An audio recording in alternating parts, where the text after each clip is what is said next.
Inilah 5 hero yang udah langsung diamankan oleh RRQoC dan juga SMG. Jadi buat teman-teman semua yang ada di rumah dan dimanapun kalian berada, boleh yuk kita satukan suara, kita dukung tim Indonesia yang sedang berlaga. Hashtag IndoPride-nya jangan lupa kalian ramekan di kolom komen. Hashtag MPLI Let's Go-nya juga jangan lupa kalian ramekan di kolom komen. Kita berikan energi untuk player-player Indonesia agar mendapatkan hasil yang maksimal di match yang pertama, karena tidak ada kesempatan kedua. Mereka kalah di dalam best of 3 series ini, mereka pulang. Yap. Ini tidak ada lower bracket, Tidak ada. Single elimination, teman-teman. Dan inilah dia susunan dari hero-nya. RRQ akan menggunakan Kagura, Esmeralda, Florin, Brody, dan juga Hayabusa. Sementara Sedangkan dari itu SMG, udah ada Ruby, Parsha, Granger, Tamus, dan juga Lancelot. Apakah 5 hero ini akan bisa merenggut 1 poin lewat RRQoC di game yang pertama, atau 5 hero inilah yang akan menjadi cemilan untuk RRQoC dan dimakan poin pertamanya? Kalau Black Hole terbuka, waktunya kita terbang menuju ke Land of Dawn. Inilah dia game yang pertama antara RRQoC melawan SMG. Masih bersama caster kesayangan kalian, yaitu Kolius dan juga Papulung, dan kita adalah combo Yung Payung udah langsung dilempar Psycho agresif ya awal game seperti ini. Karena dari early gamenya dia mau coba untuk menangin laning phase-nya nih, Pak Polo. Dari seorang Psycho, otomatis jika dia clear lane duluan, nah dia bakal bisa follow up langsung ke arah Little Wanderer bersamaan dengan Florin. Sedangkan dari Zane, Senpai, dan juga Win, dia sudah mulai hadir untuk arah Little Wanderer, mencoba untuk mengeluarkan Town Rose-nya, tapi ternyata siapa yang berhasil didapatkan? Karena Skylar juga langsung datang ke backup, dan First Blood langsung didapatkan oleh RRQ. Hal yang sangat baik berhasil didapatkan di early game seperti ini. Tadi Lancelot berangkat dengan menggunakan purple buff-nya. Oke, berarti untuk beberapa saat ke depan akan ada mana yang cukup poros dari Lancelot, dan mungkin tempo permainannya akan menurun dari SMG. Tapi di atas Esmeralda dan juga Babang Thomas, waduh, masih mundur aja nih kok. Benar. Apalagi Lancelot adalah jungler, so ini untung banget sih bagi RRQ untuk mendapatkan junglernya dari SMG, karena memang dia menghambat untuk farming rotationnya ya. Farming pattern yang dimiliki oleh seorang Win, dan dia harus sedikit lebih terlambat dibanding junglernya RRQ. Sedangkan di sana Finn bertemu dengan Xpedia, masih colek-colekan aja, tapi Albert cukup agresif banget. Shadow Kiru dikeluarkan, dan akhirnya Zane Senpai pun harus ter-take down. Wow, Albert berhasil mendapatkan 1 poin killnya, menambahkan lagi dari XP dan juga pundi-pundi gold yang dia miliki. Farming lagi, santai lagi, mundur lagi semua. Sementara Smooth memang sudah masuk ke dalam area pertahanan milik RRQoC, tapi kalau dia terlalu berani untuk maju ke depan, dia hanya seorang diri dan bisa aja masuk ke dalam lubang yang berbahaya loh. Tapi Papulung, apa itu? Turtle sudah mulai hadir di Land of Dawn. Terlihat dari SMG sepertinya Lancelot udah mulai mencoba untuk setup karena dia berada di posisi Turtle, Papulung. Kalau seandainya Papulung jadi SMG, kira-kira apakah mau langsung ke arah Tata atau mancing teamfight dulu nih? Ini kalau kayak gini ya kita bakal mancing dulu sih kalau dari Pulung ya. Ngebet dulu aja. Masalahnya dari Ruby juga masih level 3 nih, belum terlalu kuat juga untuk di awal-awal, dan sekarang resiko itu udah mereka ambil. Ada R7 paling starpunnya, namun dia berkata juga dengan Parsha masih bisa diganggu. Ada retribution bisa langsung diamankan juga oleh Albert, dan sekarang pertempuran terjadi terus di bagian depan. Ada semua yang sedikit lagi yang tersisa. Finn yang mundur dulu ke bagian belakang. Kagura dan juga R7 menjadi sosok paling depan untuk bisa mendapatkan 1 poin tambahan. Smoothnya sampai mana dia bertahan, gak bakal kuat lagi menerima damage yang begitu mematikan dari RRQoC. Space terbuka, shield turret dimakan. Wow. 1 turtle 3 poin kill sama setengah gold shield turret. Ini benar-benar keuntungan banget bagi RRQ. Terlihat di menit yang hampir ketiga ini perbedaan gold ada di angka 3000, Pak Pulung. Early game yang sangat baik dari RRQoC, karena setelah ini otomatis RRQ bisa bermain lebih agresif lagi tanpa perlu takut lawannya. Waduh, ini cuan banyak banget. XP dia udah level 4, down round walking. Imo Banditnya mungkin sesaat lagi akan langsung dikeluarkan, tapi tadi Skylar-nya langsung tertarik dengan ada 1 Imo Bandit. Cuma pertempurannya langsung dikeluarkan begitu aja, dan Sonata di bagian belakang menembakkan peluru, tapi belum begitu terasa. Psycho menjadi sosok terdepan dengan Jin yang overturn yang miliki. Ini dia sang eksekutor kita. 1 poin kill lagi berhasil diambil. Ini dia Indonesia di bawah single dong. Oh my god, ini temponya cepet banget dari RRQ, dan terutama kayak setup yang di setup sama RRQ nih, yang dibuat sama RRQ selalu berhasil. SMG tampak seperti kewalan karena Zane Senpai pun tidak berani keluar dari rumputnya. Dia mencoba untuk bertahan dengan Feather Airstrike, mengusir dari minion-minion yang ada, tapi Finn berkarat banget. Akhirnya Finn pun harus ter-take down.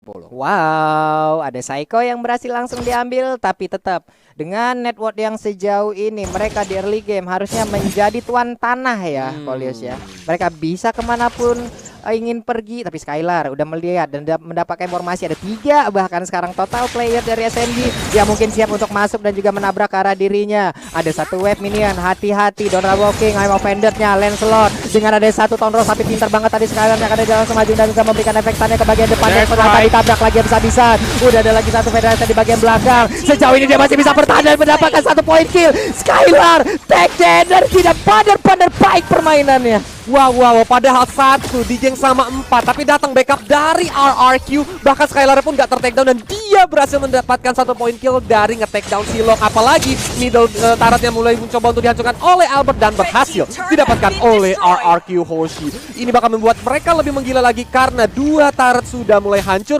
Rotasinya bakal aman, tentram dan juga damai, Pak Polo. Waduh, itu turret yang mahal banget kan di tengah ya, Kolius ya. 1 center turret yang ada di area mid. Tamus maju ke bagian depan, sumpah itu orang ternekat sih. Jadi orang ternekat sih. Dia lempar molten shot langsung kabur aja lah gitu. Assalamualaikum, Gak mau cari penyakit Pak Polo. pergi dulu ya. Karena tahu sendiri kalau sampai dia dive in di bakal bahaya, tapi Albert dengan Shadow Kirunya lagi dan lagi dia menumbangkan dari seorang Win, tapi Smooth langsung diajar dengan Inferno di pop up mencoba untuk menghajar, langsung dibalikin sama seorang Psycho yang overturn. Feather Strike pun langsung ngusir teman-teman dari RRQ menuju ke arah belakang sana, tapi mereka langsung mencoba untuk mendapatkan outer top turret. Iya, ini sebenarnya dari pertarungan playernya oke. Ini ada itemnya. Sebenarnya ada pertarungan antar coach juga ya, Iya. yang memang dulunya pernah di dalam RRQ sih. Sang mantan ketemu nih. Ini Mantan pertarungan antar coach dari segi strateginya Iya. juga ya. Acil dan juga James. Ulala, harusnya mereka udah masing-masing tahu ya bagaimana karakteristiknya ya, Kolius ya. Iya, harusnya sih udah pada tahu pattern-patternnya, tapi kan balik lagi. Iya. Kapan terakhir mereka melatih tim tersebut? Nah. Karena ini udah berjalan waktu yang cukup lama Pak Pulung, sehingga harusnya setiap tim itu pasti ada improvement Pak Pulung. Tapi kalau kita lihat dari segi itemization nih, War X ditambah lagi Hunter Knife dari Albert, Pak Pulung ini larinya ngacir banget pasti. Tapi Federasi juga di pop up, masih belum ada yang ter-take down dari Araki pun mengurungkan niatnya untuk nge-take down si Expedia ya tadi ya. Karena ada sosok yang cukup tebal. Buset, Abot memang ngemancing keributan aja di bagian depan. Kuat Shadow-nya, Phantom Shuriken. Ada Mark yang ditinggalkan juga. Dengan adanya Shadow Kill mungkin itu akan menambah lagi sisi damage yang dimiliki oleh player dari Arakyoshi. Tapi Albert juga untuk langsung masuk lagi. Shadow kiri dikeluarkan, monster kill masih didapatkan. Double kill bahkan dari seorang Albert. Dia langsung mencoba untuk lompat ke belakang, tapi R7 mencoba untuk menahan Expedia dan juga Smoke. Dan Sonata dilepaskan menuju R7, tapi cover yang benar-benar baik dari seorang Finn. Wow, R7-nya masih bisa selamat loh dan pergi dari area tersebut. Lama-kelamaan ini SMG juga nggak dalam keadaan yang baik-baik saja. Mereka mau menunggu ini sampai ke late game. Mereka sama-sama punya jaminan late game-nya juga. Ada Granger, ada juga Brody, Kolius.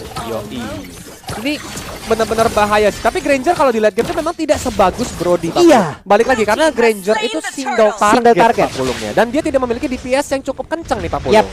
Kecuali dari Dead Sonata kalau memang terkena ke dalam satu area ya, Kolius ya. Ya, lagi numpuk. Damage-nya pasti akan terbagi. Tapi untuk dari skill lainnya, Rhapsody-nya itu pasti akan single target banget nih.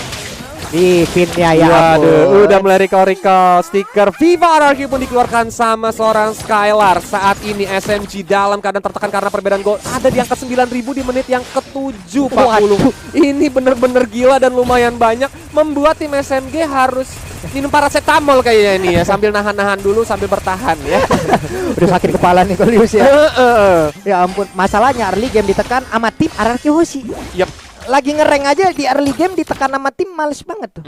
Apalagi ditekan sama tim yang kuat. Tapi teman-teman, nah itu ya kayak tadi FWD Kolius ya. bilang ya, kalau di line of down kita punya immortality sebagai jaminan asuransi di late game, terutama ketika dia tertekan dia bisa hidup kembali. Tapi kalau di real life kamu bisa langsung cari aja FWD ya. Yoi, proteksilah diri kalian ya teman-teman, rayakan kehidupanmu. Dan tadi purple buff-nya dikasih ke Brody nih kok. Waduh.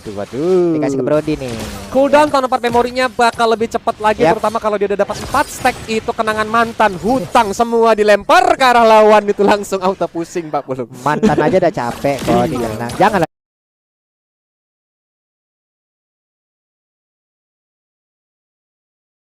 dibawa-bawa pakai utang lagi, makin sakit lagi kepala R7.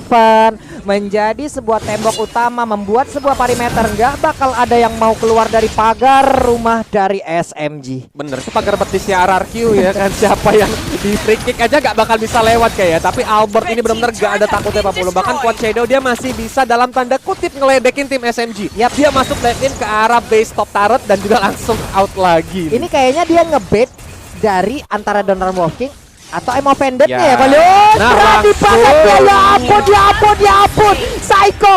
Wah, Finn ya tadi yang langsung maju ke bagian depan ya. Oke, terkaget-kaget kita melihatnya barusan. Karena langsung dihajar dengan Donor Walking dan I'm offended tadi ya. Tapi ini menjadi kunci untuk RRQ karena walaupun kehilangan satu hero yaitu Finn, mereka udah mulai setup di arah Lord, mencoba untuk memancing siapa. Apakah tim SMG terpancing kayak ini udah nggak ada Finn, kita mau coba untuk Lord, tapi ternyata mereka malah setup di sebelah kanan area map Land of Dawn dan menjadi payload untuk RRQ Hoshi itu sendiri. Buset, 4 orang loh RRQ dari SMG juga masih belum berani untuk melakukan sebuah konfrontasi ke bagian depan, dilompati dengan satu paling Star Moon, tapi mereka berhasil sedikit mundur ke bagian belakang. Ada beberapa player dari SMG yang langsung mundur teratur. Strike-nya ya ampun, udah ada satu player dari RRQ yang langsung menghilang begitu aja, tapi ternyata untuk kali ini Tamusnya pun udah melakukan hal yang sama. Dia mendapatkan perlakuan yang sama, damage-nya terlalu banyak yang masuk dan dia pun hilang. Ini menjadi PR buat SMG karena 4 hero dari RRQ Hoshi masih bisa bertahan, terutama Lordnya juga bakal datang dari arah bottom lane. Apakah SMG bakal kehilangan semua base yang dimilikinya karena dari Bapak Lord terhormat walaupun belum di enhance, pas spam Lord dari RRQ ini benar-benar nempel banget dan R7 dia langsung maju ke arah depan sana. Base bottom turret pun langsung masih dihancurkan. Ada efek juga dikeluarkan menuju ke R7 yang langsung lompat ke arah XP dia. Tapi sepertinya mereka masih mengurungkan niat. Mereka langsung menghancurkan ke area top lane. Smooth udah sekarat banget. Masih bisa selamatkan karena dari Albert masih bisa mengocek-ocek dengan Aegisnya, mencoba untuk bertahan dari seorang Finn. Tapi semua base sudah ompong dari SMG dan kali ini RRQ pun belum mau pulang, maunya digoyang. Wow. I'm offended kena Town Rose tapi nggak terlalu on point. Sementara itu untuk Rangernya juga mendapatkan hal yang sama. Dia langsung menghilang begitu cepat. Shadownya langsung dikeluarkan begitu aja. Menghilang sudah seluruh player. Dia berhasil didapatkan juga. Oh my god, dan game pertama akan menjadi milik dari RRQ Hoshi 1-0. Wow. 1-0 plus Maniac dari Albert di saat-saat yang terakhir. Gempuran dari RRQ Hoshi benar-benar menggila dari early game. Sehingga tadi di menit 7 aja perbedaan gol udah jauh banget Pak Pulu. Ini benar-benar game one-sided sih in my humble opinion untuk game yang pertama kali ini Pak Pulu. Mau nggak mau ya Kolios ya, kita mungkin